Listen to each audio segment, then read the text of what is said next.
Olá, tudo bem? Seja bem-vindo a Acerta Soluções. Se você acabou de limpar o seu nome, presta muita atenção nesse vídeo, porque agora começa a fase mais importante, preparar o seu CPF para voltar a ter acesso a crédito. Muita gente acha que só limpar o nome já é o suficiente, mas não é bem assim. O crédito não vem automaticamente, ele precisa ser construído. A primeira orientação é o seguinte: não sai pedindo crédito imediatamente. Nesse primeiro momento, não é recomendado fazer várias consultas, pedir empréstimo ou cartão. Por quê, Pedro? Porque quando o banco vê muitas tentativas, logo após o nome ficar limpo, ele entende isso como um desespero financeiro. E crédito e financiamento não combinam com desespero. Isso aumenta o risco de inadimplência dentro do banco. Então, calma. Primeiro, você prepara o seu CPF, depois você solicita o crédito. O ideal é você acompanhar o seu score, aguardar ele chegar pelo menos acima de 700 e quando for começar, comece sempre do menor crédito para o maior. Primeiro, um pequeno crediário, depois um cartão de crédito, depois financiamentos maiores. Tem gente que limpa o nome e já financia o carro. Tem. Mas isso acontece por quê? Porque ele já tem um bom cadastro, ele tem um cadastro atualizado, ele tem uma renda comprovada, ele possui um bom histórico de pagamento, capacidade de pagamento. Então, se ainda não tem isso, você precisa construir esse passo a passo. Outro ponto muito importante é você ter histórico de pagamento no seu CPF. Então, a gente vai fazer essa construção, tá? Você tem que construir histórico de pagamento. O que é construir histórico de pagamento? Você ter contas consumos cadastrados no seu CPF. Água, luz, telefone, internet, condomínio, escola, todo boleto emitido no seu CPF, tá? E muito importante, você cadastrar essas contas como débito em conta, tá? Isso conta muito com um ponto positivo. E isso ajuda o sistema financeiro a entender o seu comportamento e o seu poder de pagamento. Mas não basta só ter as contas, você precisa pagar em dias.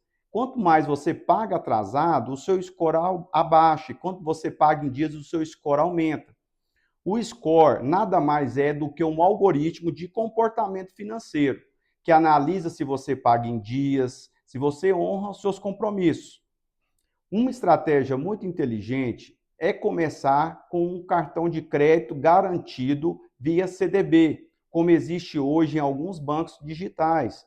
Funciona assim: você investe, por exemplo, R$ 100. Esse valor vira o seu limite de cartão de crédito.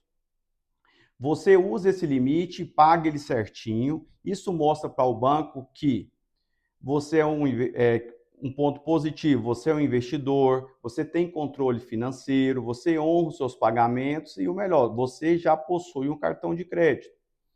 Isso conta com um ponto extremamente positivo, tá? Outro detalhe essencial, concentre suas movimentações em um único banco.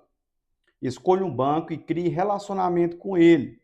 Se você recebe contra-cheque, ou se você faz declaração de imposto de renda, ou você é empresário, tem um Prolabore, leve esses documentos até o banco, junto com os seus documentos pessoais, para você atualizar os documentos, principalmente a sua renda.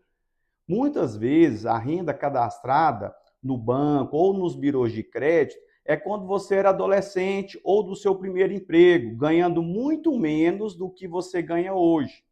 Então, atualizar essas informações faz muita diferença. Além disso, movimenta a sua conta, faz pagamentos, receba valores, utilize os serviços, passa débito em conta, cria esse relacionamento com os bancos.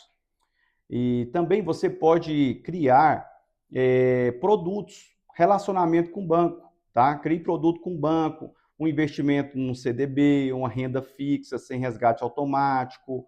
Você pode fazer um pequeno seguro, pode ser um seguro de vida, seguro de cartão, bem básico, 10, R$ 20, aquilo conforme o seu orçamento, tá? Isso gera vínculo e relacionamento com o banco. Não precisa já fazer consórcio caro ou fazer uma aplicação alta, não, pode começar pequeno. tá? E com o tempo você vai aumentando. Quanto maior o relacionamento, mais o banco passa a confiar em você. Com o tempo, ele começa a liberar microcréditos. Muito importante isso. Você tem que utilizar esse microcrédito e você tem que começar utilizando ele pagando em dias. E com isso, ele vai aumentando ainda mais o limite. Isso é o jogo de confiança entre você e o banco. E o mais importante, quando você faz tudo isso de forma correta, nem precisa pedir crédito. O próprio banco, o próprio Serasa começa a te oferecer cartão de crédito, empréstimo, limites pré-aprovados, porque você passa a ser visto como um cliente de baixo risco. Se você quer fazer esse processo do jeito certo, evitar erros que atrasam a liberação do seu crédito, conte com as certas soluções. A gente orienta passo a passo para você reconstruir o seu nome e ter o seu crédito com segurança. Vem para a Acerta.